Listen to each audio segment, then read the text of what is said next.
एरोडोव, इस बुक का नाम सबने सुना है।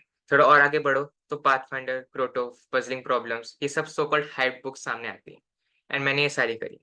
And I am going to share today what I have learned after solving these books.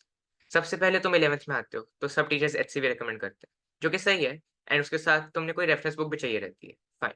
But तुम एक सब्जेक्ट की एक से ज्यादा रेफरेंस बुक नहीं कर सकते without sacrificing any other subject, unless तुम वो बच्चे हो जो पहले से लगा हुआ है। So if you're doing Cengage or Physics Galaxy along with coaching module, then don't pick up these books. इनको करने का सही टाइम है तुम्हारी दिवाली की हॉलीडेज या 11th के बाद, जब तुम 2-3 महीना फ्री रहते हो। 11th के मिड तक मैं थोड़ी बहुत फिजिक्स गैलेक्सी करता रहता था। संडेज को टेस्ट के बाद या जब भी टाइम मिल जाए, 1-2 घंटा ऐसे रोड उठा लेता था फॉर फन। स्टार्टिंग में क्वेश्चन तो बिल्कुल होते ही नहीं थे, बट ओवर टाइम जैसे जैसे इंप्रूव होता गया मैं, नंबर ऑफ क्वेश्चंस बढ़ते गए। And it was some time before Diwali जब मैंने डिसाइड किया कि मैं पूरी रीड ऑफ करूँ।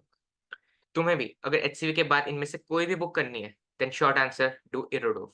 It is the most relevant book for JEE Advanced. ये तुम्हें नॉन लीनियर वेज दिखाती है कि कैसे सिर्फ कॉन्सेप्ट्स और थोड़ी बहुत कैलकुलस के बेस पे तुम अनकन्वेंशनल क्वेश्चंस इजीली क्रैक कर सकते हो। ऑफ कोर्स सारे क्वेश्चन जेईई के सिलेबस के नहीं रहते।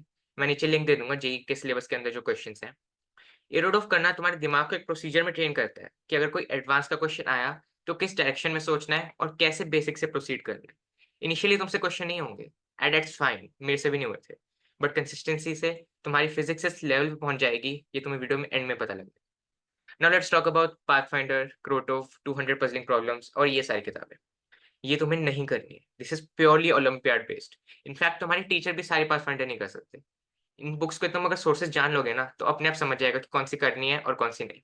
एरोडोव में मेनली वो प्रॉब्लम्स हैं जो ओरिजिनल है, जो क्रिएटर ने खुद बनाए हैं।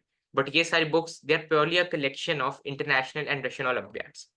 In short, Irodov gives you the ability to solve any G advanced question, while Pathfinder gives you the ability to solve any G advanced question under 30 seconds.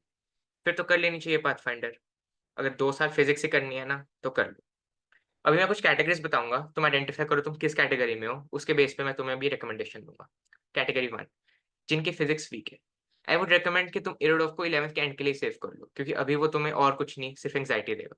अभी के लिए सिर्फ कोचिंग मटेरियल पे रिलाय करो, और अगर रेफरेंस बुक लेनी है तो सेंगेज जैसी रेफरेंस बुक लो, जो तुम्हें बेस से एडवांस तक की प्रॉपर ट्रांजिशन देती है, rather देन फिजिक्स गैलेक्सी, जो आई बिलीव एक एडवांस मटेरियल ही है अभी के लिए तो।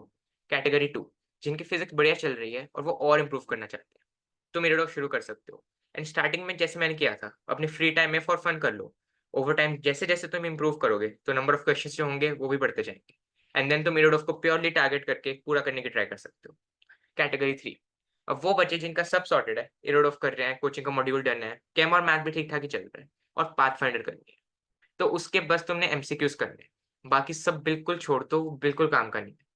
वो एमसीक्यूज तुम्हें कुछ ना कुछ नया ही सिखाएंगे, and they are less calculative and a little bit less relevant for JEE. रही बात क्रोटो और 200 पजलिंग प्रॉब्लम्स की, अवॉइड देम, वो बिल्कुल भी बेकार है। मतलब बेकार तो इन द सेंस वो इररेलेवेंट है बहुत ज़्यादा। Now what I did in my JEE preparation, मैंने इरोडोव 2 बार करी थी। क्रोटोव से मेनली मैकेनिक्स और इलेक्ट्रिक करंट किया था। पाथफाइंडर के सारे एमसीक्यूज किए थे, एंड कोचिंग मटेरियल तो अपना रहता ही है। उसके अलोंगसाइड मैंने सेंगेज और फिजिक्स गैलेक्सी के बस कुछ सिलेक्टेड चैप्टर्स ही किए थे।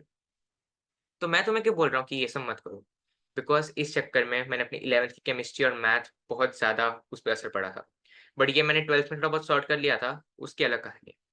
सो या these were my views on क्या तुम्हें इरोड ओवर पाथफाइंडर करनी चाहिए या नहीं। For any other advice comment down below and join my Telegram channel, जहां मैं डेली एडवांस मटेरियल पोस्ट करता हूं और उनके सॉल्यूशंस भी देता हूं। See you in the next one. जाके पढ़ाई करो, चलो यूट्यूब बंद करो, पढ़ाई कर लो, बाय बाय बाय बाय, चलो पढ़ाई कर लो, बाय।